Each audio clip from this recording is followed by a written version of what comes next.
बिस्मिल्लाहिर्रहमानिर्रहीम। स्टूडेंट्स, आज हमने अप्लाइड केमिस्ट्री में हमने मैन्युफैक्चरिंग ऑफ कास्टिक सोडा या जिसको हम सोडियम हाइड्रोक्साइड बोलते हैं, इंडस्ट्रियल लेवल पे आज हमने इसकी प्रिपरेशन देखनी है। अब कास्टिक सोडा या सोडियम हाइड्रोक्साइड प्रिपेयर करने के लिए वैसे तो और भी डिफरेंट मेथड्स हैं, लेकिन यहाँ पे हम आज इलेक्ट्रोलिसिस का मेथड डिस्कस करेंगे। इलेक्ट्रोलिसिस के मेथड में हमने यहाँ पे दो मेथड यूज करने हैं। सबसे पहला जो मेथड होगा वो बाय यूजिंग नेल्सन सेल होगा। नेल्सन सेल को यूज करके जब हम कास्टिक सोडा मैन्युफैक्चरिंग करते हैं तो हम इसको डायफ्रेम सेल भी बोलते हैं। और जो दूसरा हमारे पास इलेक्ट्रोलिसिस का मेथड होगा वो हमारे पास कैसनर-केल्नर मेथड होगा। अब यहाँ पे सबसे पहले हम नेल्सन सेल की बात करते हैं। याद रखिएगा स्टूडेंट्स, इन दोनों मेथड्स में हम इलेक्ट्रोलिसिस का प्रोसेस करेंगे और इन दोनों सेल्स के अंदर जो हमने सोडियम क्लोराइड यूज करनी है एज रॉ मटेरियल के तौर पर, वो हमने ब्राइन लेना है। अब ब्राइन एक चीज होती है कि आप सोडियम क्लोराइड को हीट करके उसको लिक्विड में कन्वर्ट करो।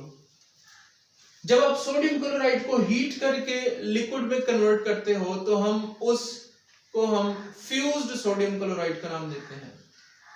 और दूसरा, इसको लिक्विड में कन्वर्ट करने का क्या तरीका होता है कि हम इसका एक्वस सोल्यूशन बनाते हैं, यानी सोडियम हाइड्रोक्साइड को हम पानी के अंदर डिसॉल्व कर लें। जब सोडियम क्लोराइड को हम पानी के अंदर डिसॉल्व करके एक्वस सॉल्यूशन बनाते हैं तो हम उसको ब्राइन का नाम देते हैं।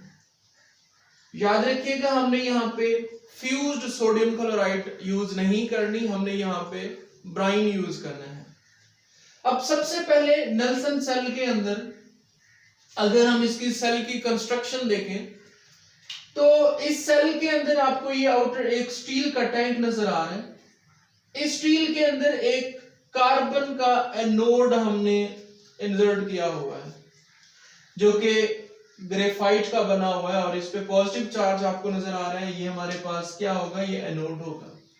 और एनोड पे कौन सा प्रोसेस होता है, वो हमेशा ऑक्सीडेशन का प्रोसेस होता है। और यहाँ पे आपको यू शेप की एक स्टील का पोरस फॉर्म में आपके पास स्टील का बना हुआ कैथोड नजर आ रहा है जो कैथोड के तौर पर एक्ट करेगा। और इसके अंदर हमने एक पोरस मटेरियल जिसको हम एस्बेस्टॉस बोलते हैं, पोरस एस्बेस्टॉस, वो हमने लाइन की हुई है। अब होगा क्या, सबसे पहले कि हम सोडियम क्लोराइड का एक्वस सॉल्यूशन यानी ब्राइन को इंसर्ट करेंगे उस यू शेप वाले सेल के अंदर। अब जब आपने सोडियम क्लोराइड का ब्राइन बनाया, सॉल्यूशन बनाया, एक्वस सॉल्यूशन बनाया, तो सोडियम क्लोराइड क्योंकि आयनिक कंपाउंड है तो वो पानी में जाके फौरन क्या हो जाएगा, डिसोसिएट हो जाएगा अपने पॉजिटिव और नेगेटिव आयन में। इसी तरह क्योंकि आपने ब्राइन बनाया है, एक्वस सॉल्यूशन बनाया है, तो एक्वस सॉल्यूशन के अंदर वाटर के मॉलिक्यूल भी होंगे, तो वाटर के मॉलिक्यूल भी डिसोसिएट होंगे अपने रिस्पेक्टिव नेगेटिव और पॉजिटिव आयन के अंदर। अब जब आपने ब्राइन इंसर्ट किया इस सेल के अंदर तो आपके पास इस यू शेप शेल के अंदर आपके पास चार तरह के आयन प्रोड्यूस होंगे, sodium ion, chloride ion, hydrogen ion और हाइड्रोक्सिल आयन। ये चार तरह के यानी दो पॉजिटिव और दो नेगेटिव आयन प्रोड्यूस होंगे। अब होगा क्या, अब जैसे ही आपने ब्राइन को इंसर्ट किया तो जो नेगेटिव आयन होंगे वो एनोड की जानिब मूव करना शुरू करेंगे और जो पॉजिटिव आयन होंगे वो कैथोड की जानिब मूव करना शुरू करेंगे।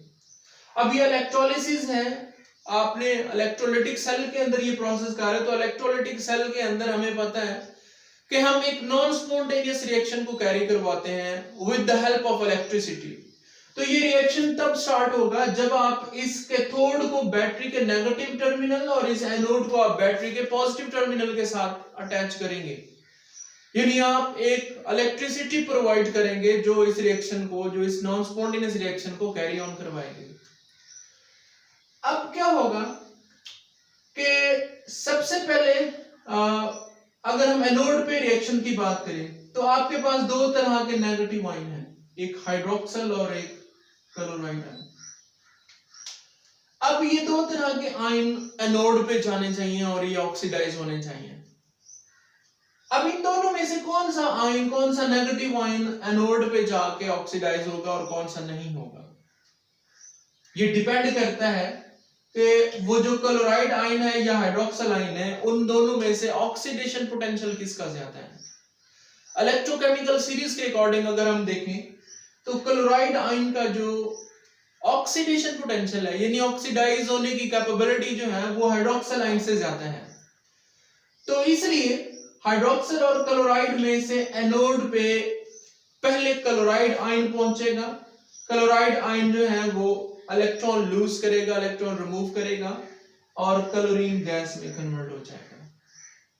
जबकि जो हाइड्रोक्सिल आयन होंगे वो अभी उस सॉल्यूशन के अंदर ही रहेंगे।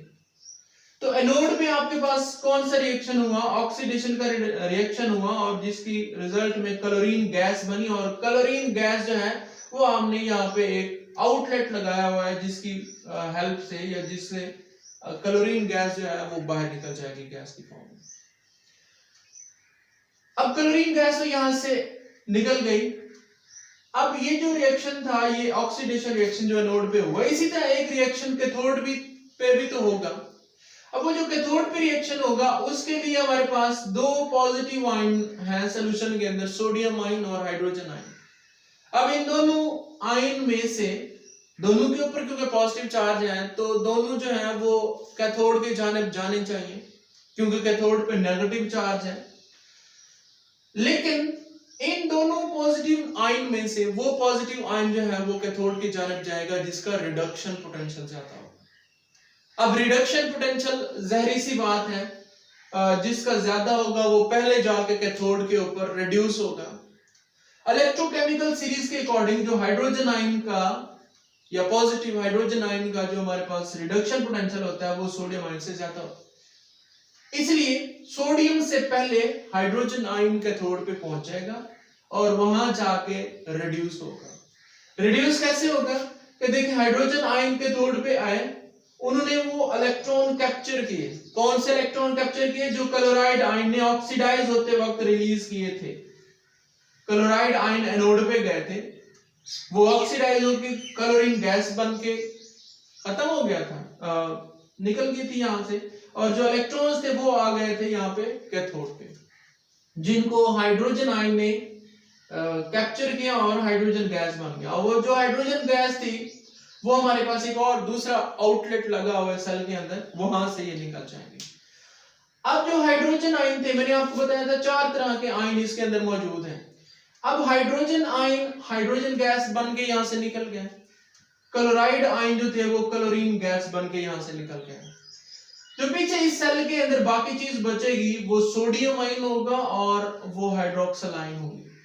सोडियम आयन पे पॉजिटिव और हाइड्रोक्सिल आयन पे क्योंकि नेगेटिव चार्ज है तो ये इलेक्ट्रोस्टैटिक फोर्स और अट्रैक्शन की वजह से एक दूसरे को अट्रैक्ट करेंगे तो आपके पास लिक्विड फॉर्म में सोडियम हाइड्रोक्साइड बनेगी। अब वो जो सोडियम हाइड्रोक्साइड होगी वो क्योंकि हमारे पास जो कैथोड था वो या जो एस्बेस्टॉस पोरस मटेरियल था उससे वो क्या हो जाएगा, लिक्विड की फॉर्म में नीचे आ जाएगा। और यहाँ पे हमारे पास कैच बेसन है जहां पे आपके पास सोडियम हाइड्रोक्साइड मिलता जाएगा। ये तो पहला मेथड था जो नेल्सन सेल या डायफ्रेम सेल को हमने यूज करके सोडियम हाइड्रोक्साइड बनाई। और इसमें हमारे पास जो रॉ मटेरियल था वो क्या था, वो ब्राइन था। और ब्राइन मैंने आपको पहले भी बता दिया है कि सोडियम क्लोराइड का जो एक्वस सॉल्यूशन होता है वो ब्राइन कहलाता है। इसी तरह सोडियम हाइड्रोक्साइड प्रिपेयर करने का, इंडस्ट्रियल लेवल पे प्रिपेयर करने का एक और मेथड भी है जिसको हम क्या बोलते हैं, कैसनर-केल्नर सेल बोलते हैं।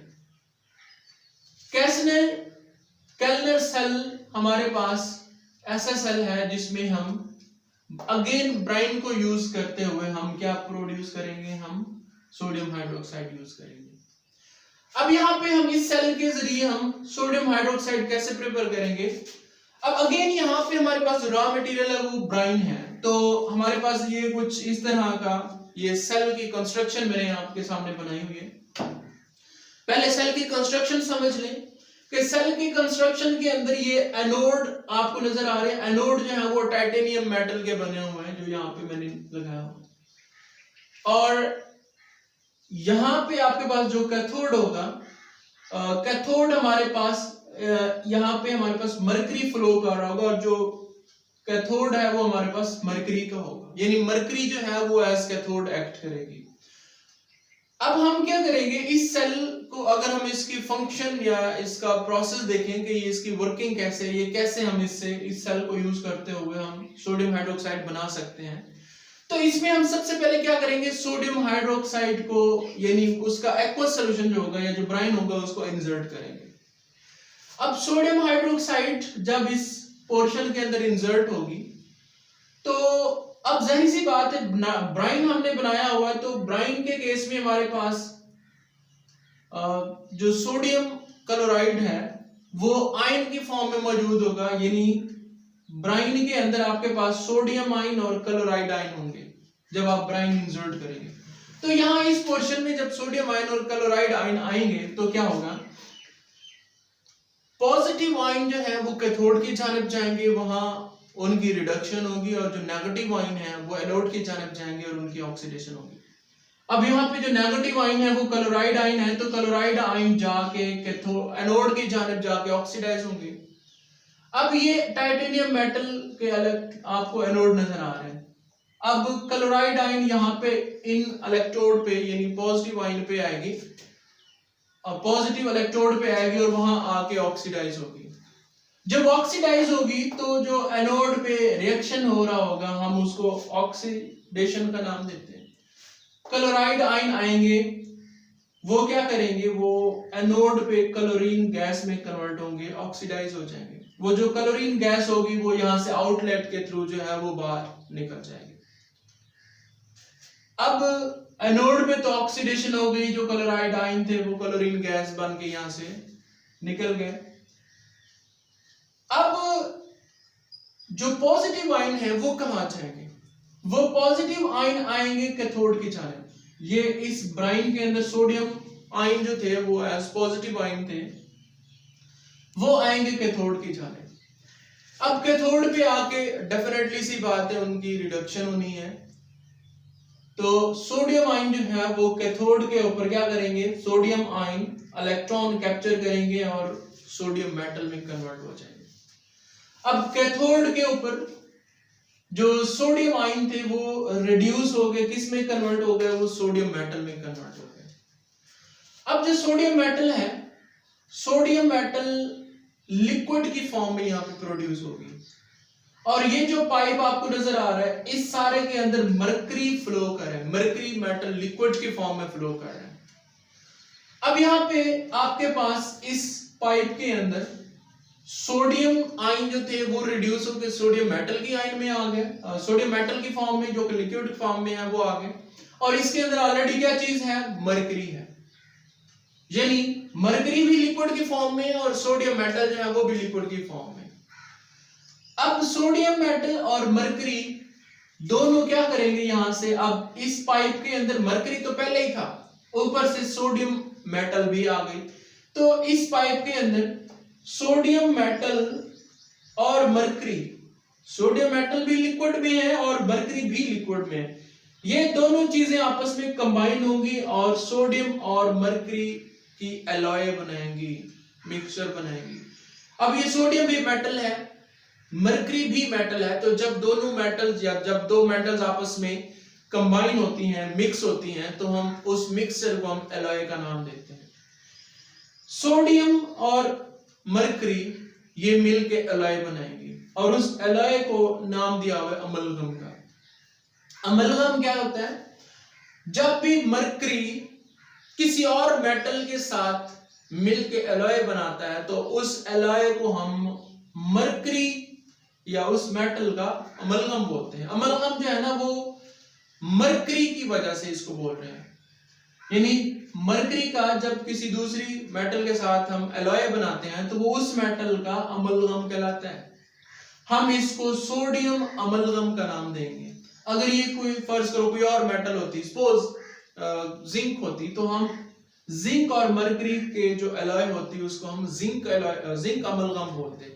या कॉपर मेटल होती फर्ज करो, तो कॉपर मेटल के साथ जब मरकरी एलॉय बनाती तो हम उस एलॉय को हम कॉपर अमलगम बोलते हैं। अब यहाँ पे हमारे पास मरकरी के साथ जो चीज एलॉय बना रही है वो सोडियम मेटल है, तो हम उस एलॉय को या मिक्सर को हम सोडियम अमलगम बोलेंगे। तो हमारे पास सोडियम मेटल और मरकरी मेटल ये दोनों लिक्विड्स फॉर्म में है, दोनों मिलके जब एलॉय बनाएंगे तो उसको हम अमलगम का नाम देंगे। अब वो अमलगम आएगी इस चैम्बर के अंदर जिसको हमने सोडा सेल का नाम दिया हुआ है। सोडा सेल इसलिए इसको कहा हुआ है क्योंकि इस चैम्बर के अंदर या इस सेल के अंदर सोडियम हाइड्रोक्साइड प्रोड्यूस होगी, इसलिए हमने इस सेल को सोडा सेल का या इसको ड्यूटेनर सेल भी बोलते हैं। अब जो ये अमलगम इस सोडा सेल के अंदर आएगी, हम क्या करेंगे, इधर से वाटर को इंसर्ट कराएंगे। अब इस सोडा सेल के अंदर ग्रेफाइट की ये इस तरह जाली टाइप आपको नजर आ रही है, इधर से अमलगम आएगी और इधर से हम क्या करेंगे, वाटर को इंसर्ट करेंगे। अब वो जो अमलगम होगी वो इस सोडा सेल के अंदर किस चीज के साथ इन कांटेक्ट होगी, वाटर के साथ। जब अमलगम यानी कि सोडियम और मरकरी की जो एलॉय है वो वाटर के साथ यानी H2O के साथ रिएक्ट करेगी इस सोडा सेल के अंदर, तो आपके पास तीन चीजें बन रही हैं। वो तीन चीजें कौन सी हैं? आपके पास एक तो सोडियम हाइड्रोक्साइड बन रही है, जब अमलगम वाटर के साथ रिएक्शन कर रही है तो आपके पास रिजल्ट में तीन चीजें बन रही हैं, सोडियम हाइड्रोक्साइड, हाइड्रोजन गैस और मरकरी। अब वो जो सोडियम हाइड्रोक्साइड होगी वो यहाँ पे हमारे पास लिक्विड की फॉर्म में यहां से सेपरेट हो जाएगी सोडियम हाइड्रोक्साइड। हाइड्रोजन गैस जो इसके रिजल्ट में प्रोड्यूस हो रही है वो यहां से गैस की फॉर्म में निकल जाएगी, और जो मरकरी होगा, मरकरी लिक्विड की फॉर्म में इस सोडा सेल से यहाँ पे इस पाइप में आ जाएगा, जिसको आगे हमने पंप लगाया हुआ, वो पंप क्या करेगा, उसके फ्लो को तेज करके अगेन उस मरकरी को ले जाएगा यहाँ पे, और वो मरकरी जो होगी वो अगेन अमलगम बनाने में यूज हो जाएगी। तो ये हमारे पास कुछ बेसिक कंसेप्ट था हमारे पास for the manufacturing of sodium hydroxide. Thank you so much.